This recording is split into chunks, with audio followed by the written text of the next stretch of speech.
The early morning sun poured golden streaks across the quiet suburban neighborhood of Cedarwood, a small American town where maple trees lined the sidewalks like old guardians. Birds chirped, dogs barked in fenced yards, and the smell of fresh coffee drifted from open kitchen windows. The houses were mostly two-story, clapboard style, with trimmed lawns and flags fluttering gently in the fall breeze.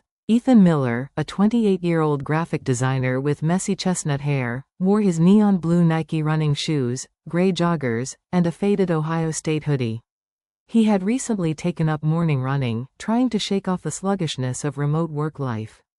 With his AirPods in, blasting some upbeat indie rock, he jogged down Main Street, past a bakery just opening its doors. The air carried the scent of cinnamon rolls, tempting but ignored. But fate, like always, had other plans. As Ethan sprinted across a small crack in the sidewalk near Peterson's hardware store, his toe caught the uneven concrete. Time slowed down in a cinematic blur. His arms flailed, his water bottle flew like a rocket, and then, wham, he landed face first on the pavement.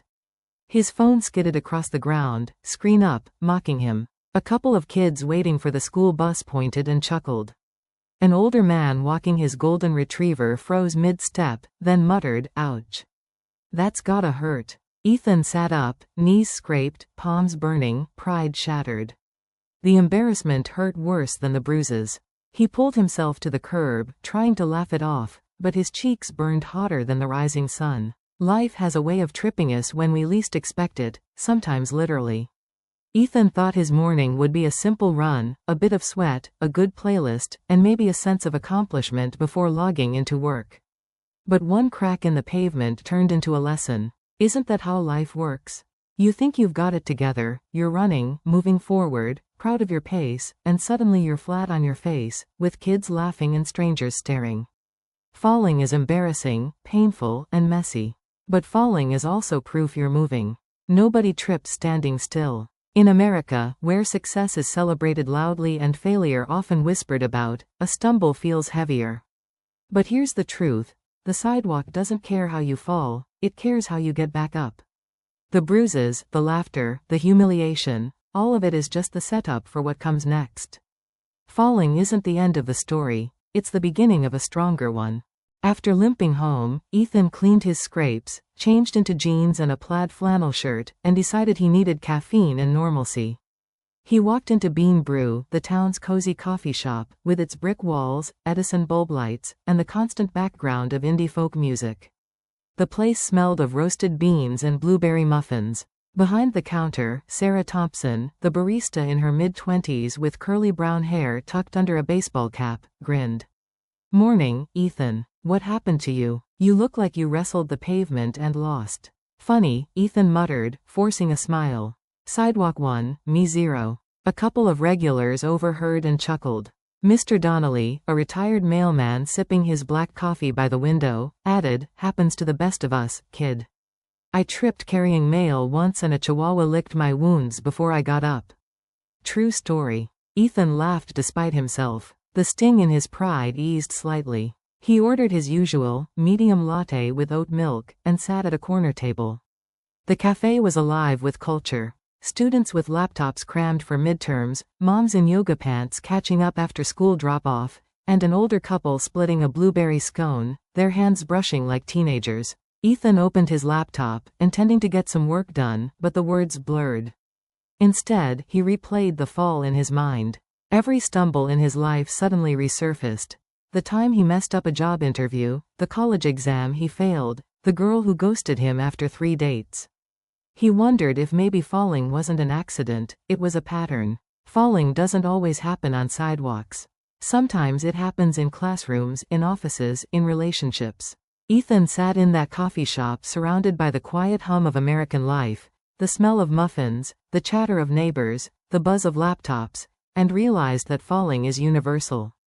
Everyone in that cafe had fallen at some point. The mom in yoga pants had probably cried over a rough day with her kids.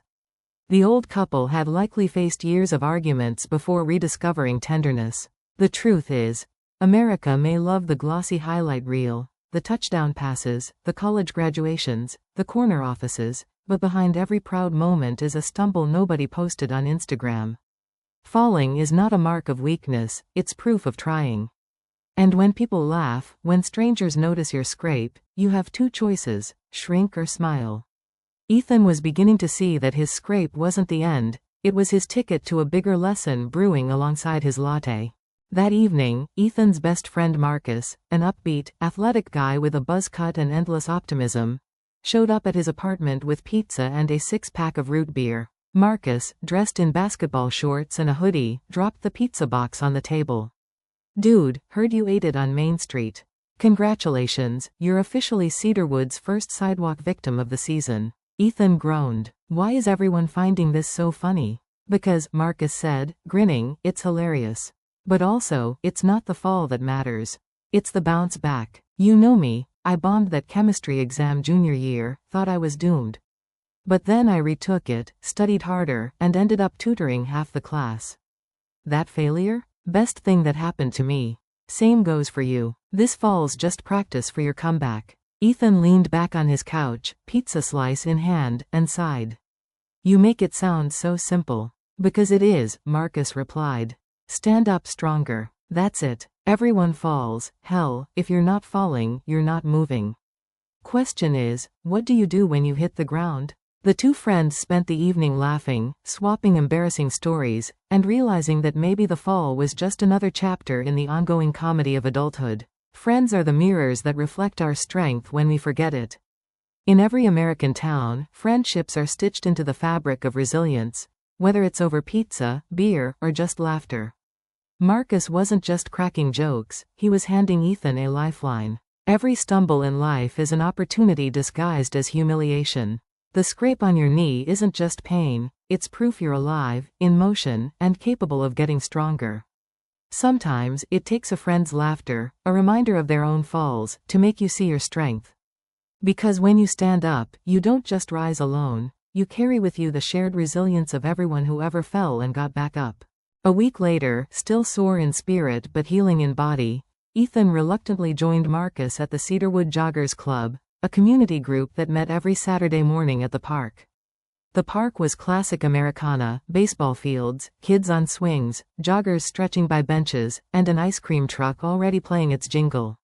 The crisp autumn air carried the smell of pine mixed with hot dogs from a nearby food stand. Ethan wore his running gear again, this time new black leggings under his shorts, a long-sleeve dry-fit shirt, and a headband that made him feel more serious runner than clumsy beginner. The group was a mix: retirees in sweatbands, moms pushing jogging strollers, college kids in athletic gear, and even a local firefighter who ran in full weighted vest. Ethan felt out of place but oddly comforted. Every runner here looked like they'd had their own share of tumbles. As they started jogging, Ethan was cautious, eyes glued to the pavement. But halfway through the route, something shifted. He wasn't just running, he was part of a rhythm, a collective energy, strangers moving forward together. The fear of falling faded. When they finished, sweaty and laughing, a gray-haired woman named Linda patted Ethan on the back. "First fall's always the worst. After that, it just means you're really a runner." Ethan smiled, really smiled this time. Community makes the weight of falling lighter. Alone, a stumble feels like shame. Together, it feels like a shared story. The Joggers Club wasn't about perfect strides or polished shoes. It was about movement, about showing up despite bruises. In American towns, you'll find this everywhere: bowling leagues, church groups, hiking clubs, coffee meetups. Communities that say, you don't have to run alone. Ethan was beginning to see the truth: falling is part of the membership fee of growth. And when you join a community, the laughter, the encouragement, even the teasing, becomes your safety net. 1 week after his embarrassing fall, Ethan wasn't just standing up, he was running stronger, surrounded by others who had fallen too. By the second Saturday, Ethan's confidence was creeping back. The Cedarwood Joggers Club announced they'd all run the local Turkey Trot 5K, a tradition in many American towns around Thanksgiving. The event wasn't just a race, it was a festival. Families came bundled in scarves and beanies, local vendors sold pumpkin pie and apple cider, and volunteers handed out race bibs with cartoon turkeys printed on them. Ethan stood at the starting line in his new running shoes, this time double-knotted. He wore a light fleece, jogging shorts, and compression socks, feeling both silly and proud. Marcus, beside him, grinned. You ready to redeem yourself, pavement warrior? The race started with the crack of a starter pistol. The crowd surged forward, strollers, retirees, teenagers in neon, and even someone dressed as a giant turkey. Ethan jogged steadily, the November air cool and crisp against his face. Halfway through, he felt fatigue creep in. His legs burned, his lungs begged for mercy. For a moment, he thought about quitting, about slowing to a walk. But then he spotted a little boy holding a cardboard sign that read, "Keep running, stranger, you got this." Ethan smiled, pushed harder, and crossed the finish line red-faced, sweaty, but triumphant. He wasn't first, not even close, but he wasn't last either. As he collected his finisher's medal, Marcus slapped his back. See? You fell, you got up, and now you're a runner. Life doesn't measure us by where we finish, it measures us by whether we finish at all. Ethan's stumble on Main Street had nearly convinced him he wasn't cut out for running, or maybe even for chasing goals altogether. But standing at that finish line, medal around his neck, surrounded by the laughter and cheer of neighbors, he understood something deeper. Success isn't about winning, it's about showing up again after you fall. The turkey trot wasn't just a race, it was America in miniature. Families bundled against the cold, kids waving signs, strangers cheering for strangers. Here, people didn't celebrate perfection, they celebrated participation, resilience, community. Every runner, first place or last, was proof that falling down is only part of the journey. Standing up stronger, moving forward anyway, that's where victory lives. But life isn't a straight finish line. A week after the 5K, Ethan twisted his ankle stepping off his apartment's front porch while carrying groceries.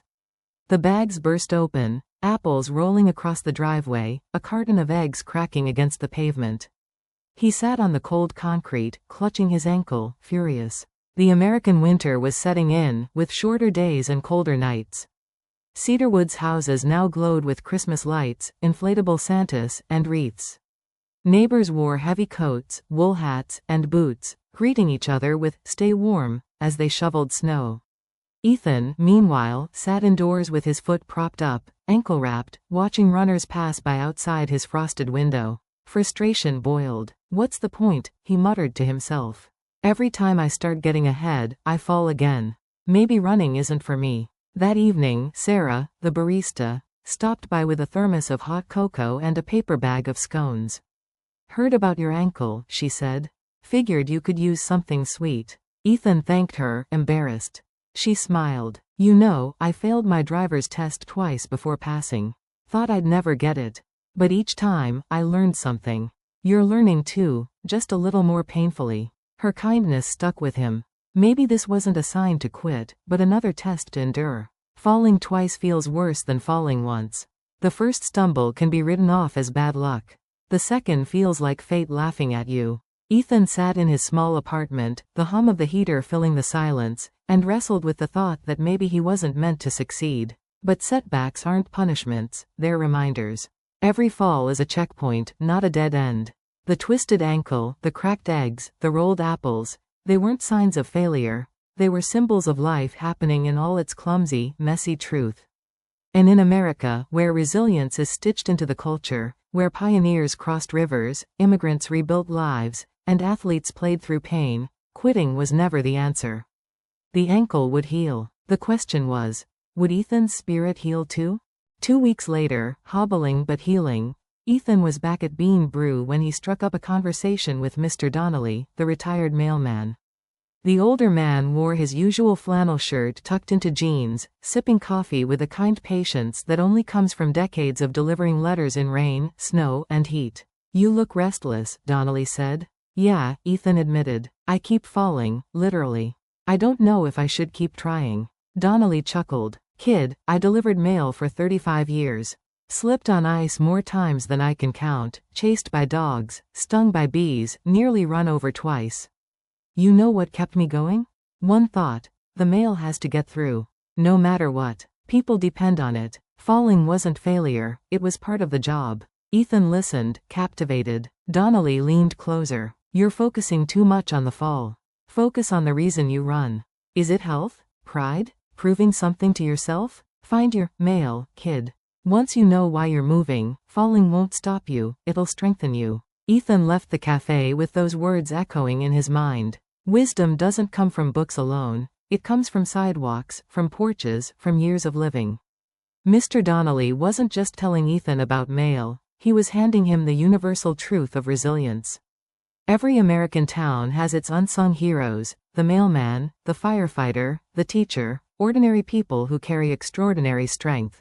They remind us that falling isn't a reason to quit, it's part of delivering what matters. Ethan realized he wasn't running just to avoid failure, he was running to prove to himself that he could keep going no matter what. And once you discover your mail, your purpose, no fall can stop you from getting back up.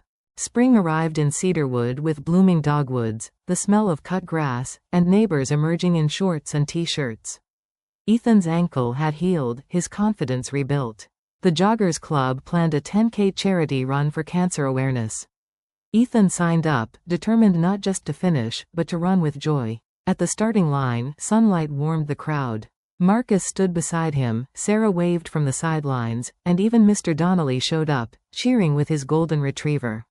Ethan looked around and felt something shift. He wasn't afraid of falling anymore. The race began. His strides were steady, his breathing measured. At mile 4, he stumbled slightly on gravel, but this time, he caught himself, laughed, and kept running. The fall no longer defined him. Crossing the finish line, he threw his hands up, tears mixing with sweat. He wasn't the fastest, but he was stronger, prouder, and surrounded by people who had seen him fall and rise again. That evening, medal around his neck, pizza in hand with Marcus, Ethan looked out at the sunset over Cedarwood and whispered, "Falling doesn't mean I'm weak. It means I'm alive, and every time I get up, I'm stronger." This is the truth of life. We fall, we rise, we fall again, and each time, we rise stronger. Ethan's stumble on Main Street was never just about running, it was about resilience, about finding purpose, about realizing that the bruises and scrapes are the price of becoming unbreakable. In America, from small towns to big cities, people fall every day, students failing exams, workers losing jobs, parents making mistakes. But strength isn't built in the absence of failure, it's built in the choice to keep moving anyway. So when you stumble, when the world laughs, when your pride burns hotter than the sun, remember Ethan. Remember the sidewalk. Remember the medal earned not by speed, but by resilience. Falling isn't the opposite of success. Falling is the doorway to it. Stand up stronger. Like and subscribe if you want to be happy and motivate.